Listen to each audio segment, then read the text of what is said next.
Hello, my name is Magdalena, but most people call me Magda, and I play violin in Ensemble Hesperi. So, first question. Tell us a bit about what your musical career normally looks like, not in lockdown.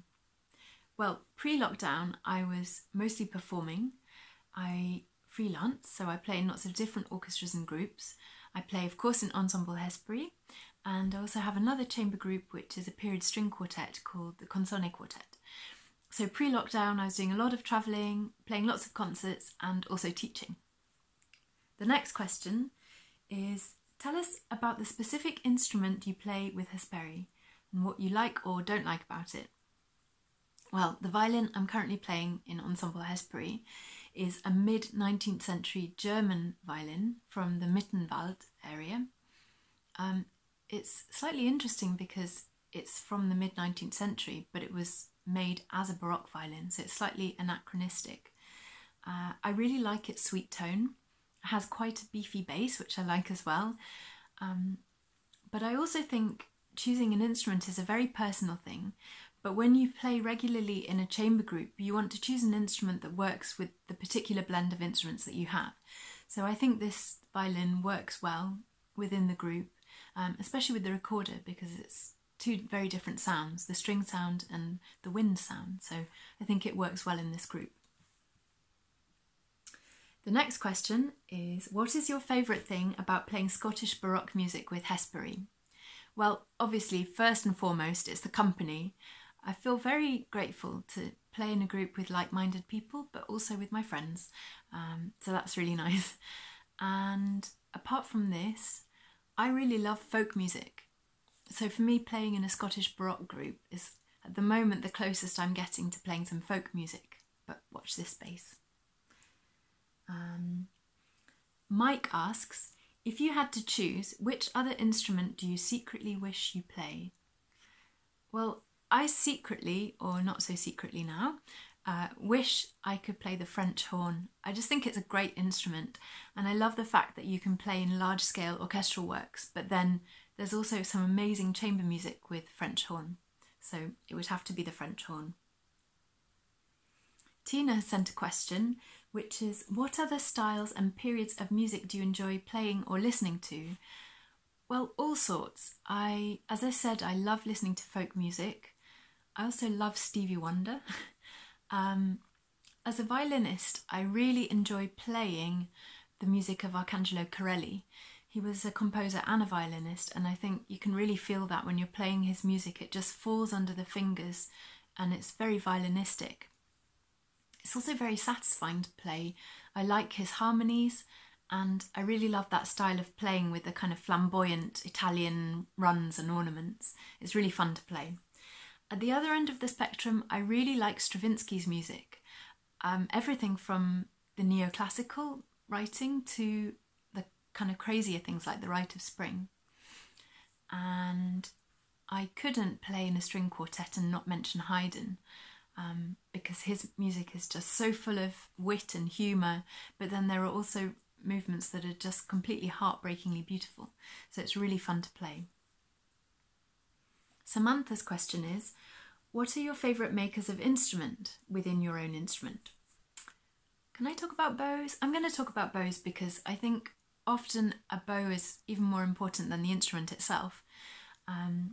So there's this amazing bow maker who's based in the Netherlands, but he's Mexican, and his name is Luis Emilio Rodriguez Carrington. And he makes Baroque bows. He also makes these amazing classical transitional bows for later repertoire. And he uses different woods, for example, Pernambuco, which is a lighter wood. For some bows he uses snakewood, which is denser and slightly heavier. So the bows have very different characters and feelings. But I feel he just gets it. He's a real wizard. The next question. If you could record the complete works of a composer, whose music would you choose? That's a really hard question.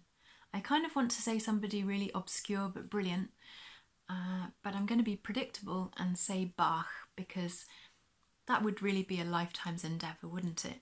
It's just so much of his music, and it's so varied that I think I would never get bored. Linda is asking about the transition from student to professional musician. She asks, would you do anything differently if you had your time again? And do you have any advice for your younger selves? Well, that's a good question. I think the transition from student to professional in any profession can be tricky, especially for a freelance musician. There isn't really a model to follow. You kind of have to carve out your own path, so that is quite tricky.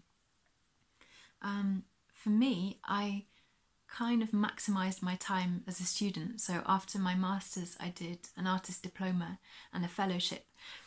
So I feel like I bought myself a bit more time in which to really think about what path I want to take afterwards.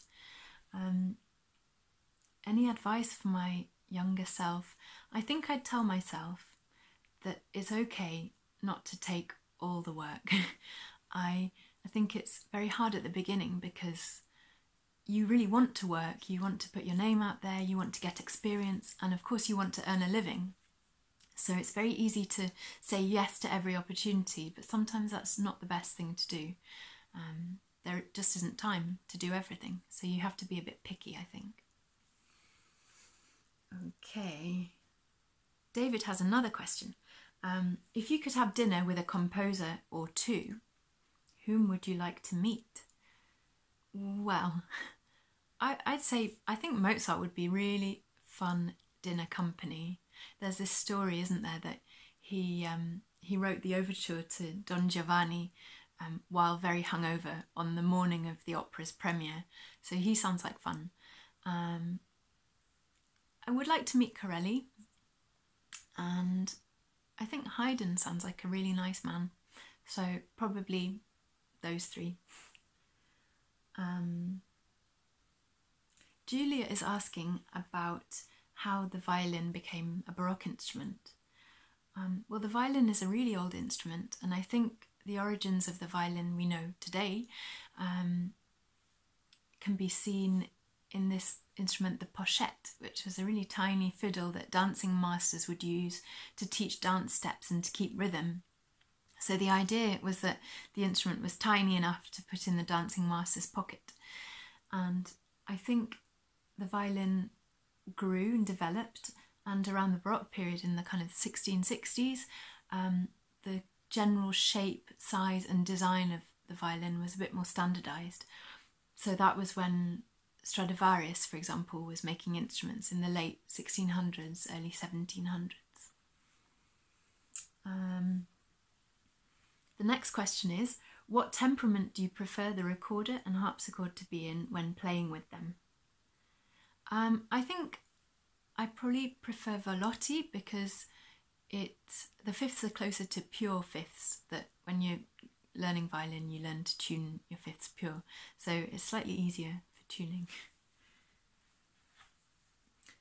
The next question is, how are your instruments different from modern versions of them? Well, with the violin, probably the most obvious difference is that we use gut strings on Baroque instruments. So these are strings made of sheep's guts and not modern metal strings. The sound is quite different. I really like them because I feel there's much more scope for different colours. Apart from the strings, the bow is probably the second most obvious difference. So if you've seen a modern bow, it has this concave dip or curve in the wood of the stick, whereas the Baroque bow was convexly curved. So as you draw the bow across the string, the shape of the note is very much like the shape of the bow. And you start the note, it blooms in the middle and then it tapers off towards the end. And so this bow is much lighter than the modern bow. It doesn't have any of the metal or mother of pearl that you'd see on a modern bow. So it's perfect for Baroque music. It's much lighter. For dance movements, it kind of gives you the right articulation. Of course, there are other differences like the angle of the neck on the violin, the bridge and inside the bass bar inside the instrument. But I think the most obvious differences are the strings and the bow. And the next question is related. It's, what made you want to start learning the Baroque violin rather than just the modern version? Well, I play both the modern and Baroque violins and everything in between. My teacher at college, Itzhak Roszkowski, was a really wonderful teacher, very curious person, and he was actually the one who encouraged me to try Baroque violin. And at first I hated it. I couldn't make a nice sound and I found it really frustrating. But once I'd worked a bit at it and I'd worked out the mechanics of how to produce sound, because it's quite a different technique to playing modern violin, there was no going back, because the sound, I just loved the sound of gut strings, and for music like Bach and so on, it was just so much easier once I'd figured out how to do it, because the equipment's working with you instead of against you. And the final question is, what is the strangest thing that's ever happened to you on stage? I don't know if I'm allowed this one, because technically it didn't actually happen to me, but I was present and playing in a concert. This was in Bolivia, in South America. We went with a few musicians from the UK and joined musicians there, and also a choir which is based there. And we were doing concerts in the mission churches around Bolivia. And there was one concert where our colleague, who was playing the chamber organ, suddenly this really loud, high-pitched note just came out from the organ and it wouldn't stop. And he couldn't make the note stop. And I don't know if one of the keys stuck or what happened. Anyway, we tried to carry on, and eventually it was clear that this noise was not going to stop. So we had to halt the concert. Somebody came to have a look at the chamber organ, and it turned out that some tropical beetle had eaten the inside of the instrument. So there was no more organ for the rest of that concert.